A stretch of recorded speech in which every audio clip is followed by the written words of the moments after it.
একটি গভীর সংকটময় মুহূর্তের মধ্য দিয়ে যাচ্ছে। এখন পর্যন্ত আমাদের প্রাপ্ত খবর অনুযায়ী আওয়ামী লীগ, ছাত্রলীগ, যুবলীগের সন্ত্রাসীরা গুলি করে কুপিয়ে প্রায় 30-এর অধিক শিক্ষার ছাত্র জনতাকে হত্যা করেছে এবং দিন শেষ হতে হতে এই সংখ্যাটা কোথায় গিয়ে দাঁড়ায় আমরা জানি না। এরই প্রেক্ষিতে আমরা একটি সিদ্ধান্ত নিয়েছি, আমাদের একটি জরুরি সিদ্ধান্ত মোতাবেক আমাদের যে 6 তারিখের যেই লং মার্চ টু ঢাকা কর্মসূচি ছিল সেটাকে আমরা একদিন এগিয়ে নিয়ে এসেছি, অর্থাৎ আগামীকাল 5ই অগস্ট সারা দেশের মুক্তিকামী জনতাকে ঢাকার উদ্দেশ্যে রওনা হওয়ার জন্য আমরা আহ্বান জানাচ্ছি। যারা পারবেন, যাদের পক্ষে সম্ভব হবে, আজ রাতেই আপনারা ঢাকার উদ্দেশ্যে রওনা হয়ে যান। আমরা আগামীকাল সারা দেশের মুক্তিকামী জনতাকে ঢাকায় আসার আহ্বান জানাচ্ছি।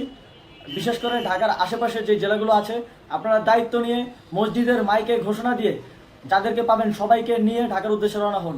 এই লড়াই আমাদের জন্য একটি চূড়ান্ত লড়াই। আমরা চূড়ান্ত ঘোষণার জন্য প্রস্তুত, আমরা গণভবনের দিকে যাত্রার জন্য প্রস্তুত এবং সেই উদ্দেশ্যেই আপনারা সবাই ঢাকা আসুন। আমরা আপনাদের সবাইকে নিয়ে আমাদের চূড়ান্ত দাবি আদায়ে এগিয়ে যাব। আমি জানি না সমন্বয়করা আজকে রাতে বেঁচে থাকতে পারবে কিনা, কিন্তু আপনাদের উপর আমরা এই দায়িত্ব দিচ্ছি। আপনারা সবাই নিজ দায়িত্বে ঢাকায় আসবেন আগামীকাল এবং পরশু পরিস্থিতি বিবেচনা করে পরশু গণভবনের দিকে 4 দিক থেকে আমরা রওনা হব।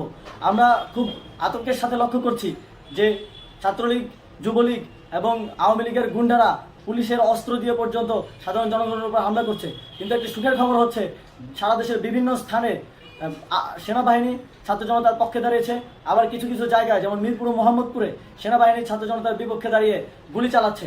আমরা সেনাবাহিনীর প্রতি আহ্বান জানাতে চাই, আপনারা এদেশের নাগরিক এবং আপনারা এদেশের নিরাপত্তার দায়িত্বে আছেন, এদেশের জনগণের যানবাহনের নিরাপত্তার দায়িত্বে আছেন। আপনারা দেশের পক্ষে এবং দেশের জনগণের জন্য কাজ করবেন, কোনো খুনি সরকারের জন্য, কোনো খুনি রাজনৈতিক দলের জন্য কাজ করবেন না। এটি এদেশের জনগণ আপনাদের থেকে প্রত্যাশা করে।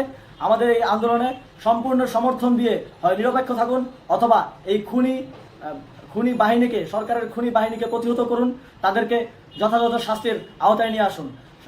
যেই কারফিউ সরকারের পক্ষ থেকে ঘোষণা করা হয়েছে, আমরা স্পষ্টভাবে বলতে চাই সেনাবাহিনী এই ধরনের কোনো কারফিউ বাস্তবায়নের জন্য মাঠে না নামে। যদি মাঠে নামে তাহলে সেনাবাহিনী স্পষ্টভাবে অফিসিয়ালি জনতার বিরুদ্ধে দাঁড়াবে। আমরা চাই না সরকারের এই ষড়যন্ত্র সেনাবাহিনী পাদিক। সেনাবাহিনীকে জনতার বিরুদ্ধে দাঁড়ানোর যে ষড়যন্ত্র সরকার রচনা করছে সেটিতে সেনাবাহিনী পা দিবে না, এই বিশ্বাস আমরা রাখতে চাই। আওয়ামী লীগ আজ সারা দেশে তাদের খুনি বাহিনীকে নামিয়ে দিয়েও ছাত্র জনতার প্রতিরোধের মুখে টিকতে পারেনি। রাজপথের পরাজিত শক্তি হিসেবে তারা সেনাবাহিনী সহ অন্যান্য বাহিনীকে আমাদের বিরুদ্ধে কাজে লাগানোর চেষ্টা করছে। এই চেষ্টাকে, এই ষড়যন্ত্রকে ব্যর্থ করতে হবে এবং আগামীকাল সারা দেশে মসজিদে মসজিদে ঘোষণা দিয়ে ঢাকার উদ্দেশ্যে আপনারা রওনা হন। প্রত্যেকটি পরিবার থেকে অন্ততপক্ষে একজনকে ঢাকার উদ্দেশ্যে রওনা করে দিন, এই ইতিহাসের সাক্ষী হতে, একটি নতুন বাংলাদেশের অভ্যুদয় ঘটানোর একজন কর্মী হতে। ধন্যবাদ সকলকে।